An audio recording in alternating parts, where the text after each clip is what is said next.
Welcome back to Zero Production Value Movie Reviews. I'm Eric Hoernke, and today I'm going to be discussing the 1998 television miniseries from HBO, From the Earth to the Moon. This miniseries adopted a title from an 1865 Jules Verne novel in which that pioneer of explorative fiction, shall we say, attempted that very same thing, to build a gun to launch men from the Earth to the Moon, to, shall we say, uncertain results.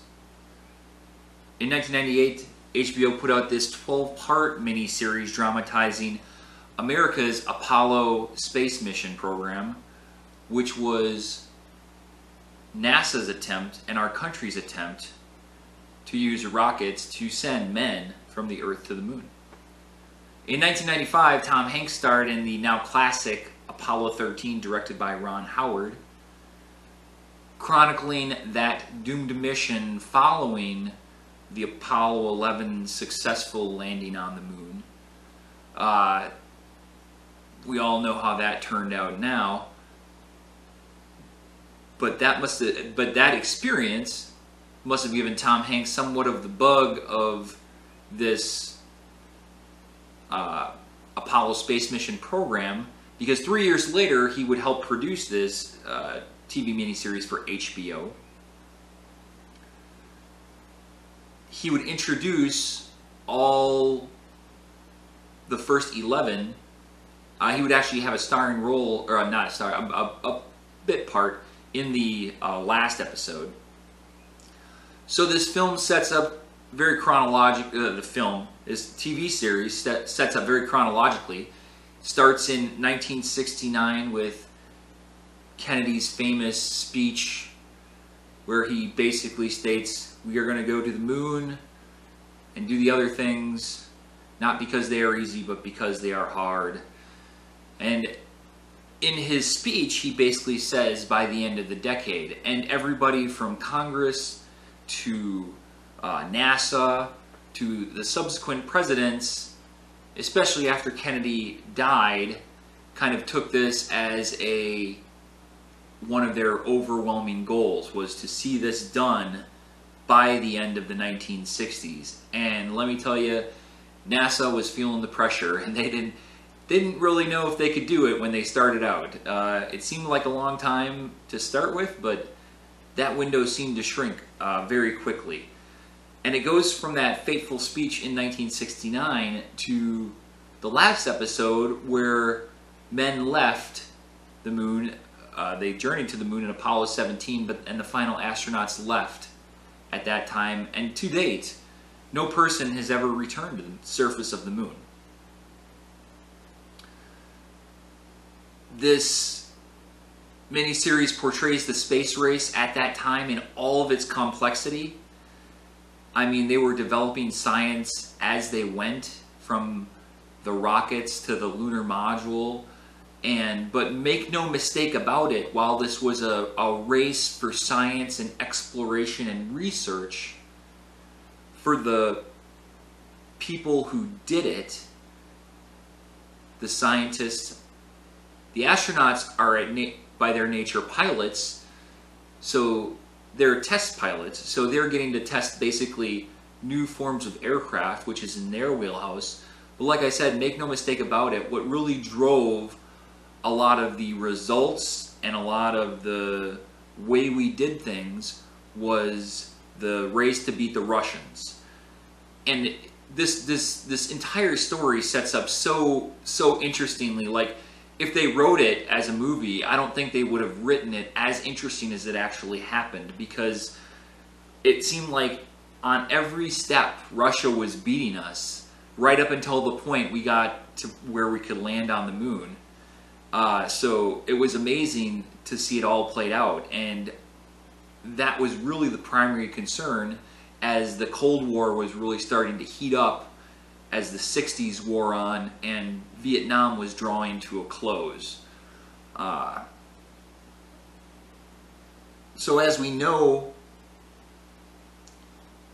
we landed on the moon in 1969, and we accomplished it, landing on the moon in 1969, just 6 months before the end of the decade. And when that happened, it was literally like a world-stopping event. Everybody everywhere on the planet stopped to see Neil Armstrong take those first steps and to utter those fateful words, which is an interesting story in and of itself. There was questions on who was going to be out of the rover first and what was going to be said, and he sort of impromptu'd this statement that spoke so largely for so few words. But following Apollo 11, there was a lot of questions, mainly from Congress, about why we would still continue to do it. Like, obviously, as scientists and as researchers and as explorers, we would know there is value in doing this, but it was also ridiculously expensive at the time. And I think everybody knew that after Apollo 11, the days were numbered on how many missions they were going to get. The public had sort of lost interest, and the Russian, it seems like everybody had lost interest after that, except for the people who continued to do it. Like, we never heard any more about Russia trying to get to the moon. In fact, if you remember, they don't really dramatize it here per se, but in Apollo 13, the movie, they showed how their broadcast wasn't carried live, the Apollo 13s, and this was just 2 missions after the Apollo 11. That's how quickly interest was just lost. So this project faced a similar challenge in that there were 11 overall Apollo missions. Nominally, this series in its 12 parts each one takes at least one of the manned missions and sort of dissects it in a different way. And as all the missions, they all accomplish very specific things, but they did become somewhat redundant. And they were determined to dramatize it and shoot it and display it in a way that was original and that was not redundant. And especially, for example, in the Apollo 13 episode, right? We had already seen that done just 3 years prior in such expert detail. I mean, that's credited as one of the most accurately filmed movies ever, of how technically accurate they were on the film. So, but we didn't really need to see that all again, because they're pretty much presuming, and probably correctly, that if you're watching this, you've probably seen Apollo 13. So instead, they take the path of showing it all from the ground, from the perspective of the press, and how the press is involved in this, and how they dealt with that tragedy in their coverage. And each episode does that in a sort of different way. There's one that deals with the scientists. Like I said, nominally, these astronauts are test pilots, but being astronauts, they're the only ones there. So they're required to be, you know, ostensibly geologists, or, you know, rock scientists, and we get a view of them learning all about that and how to be able to do that when they get to the moon.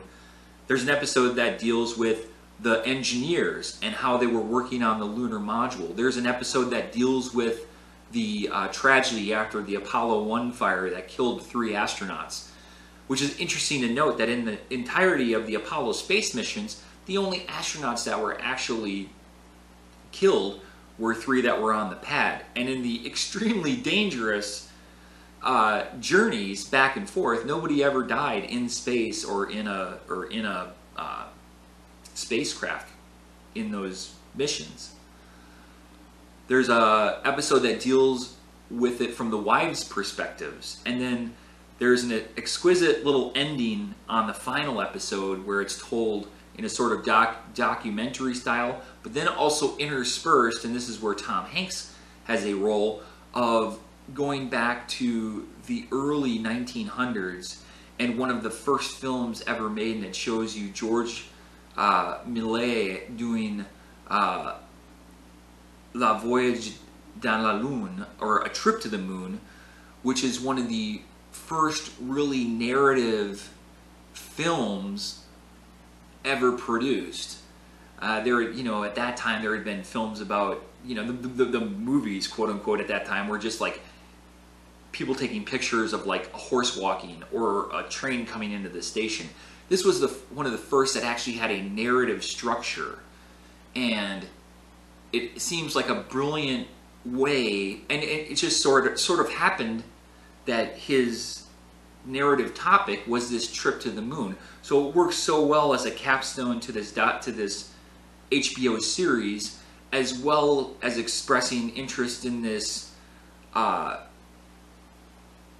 forerunner in the area of film and filmed entertainment. And then they also show how that all ends, which is another reason why we hate Thomas Edison. If you don't know what I mean, you can watch it and figure it out. But we hate Thomas Edison. The guy was a dick. Just saying. So, but all that, this film stars a who's who, like too many to name, of actors, of television actors of the 1990s. In all, not even including all the subsidiary roles, the wives and the people of mission control, and all the support structure, they displayed on screen 30 of the 32 actors who were trained for the Apollo missions to go into space. That it was technically well done. From a story perspective, it kept you interested the whole time. It was well shot. All in all, this series was amazing. And once again, it's one of those series that we don't really have a lot in filmed entertainment to work with. Like, there's Apollo 13, you can go back, there's The Right Stuff. From a few years ago, there's First Man, that was about Neil Armstrong.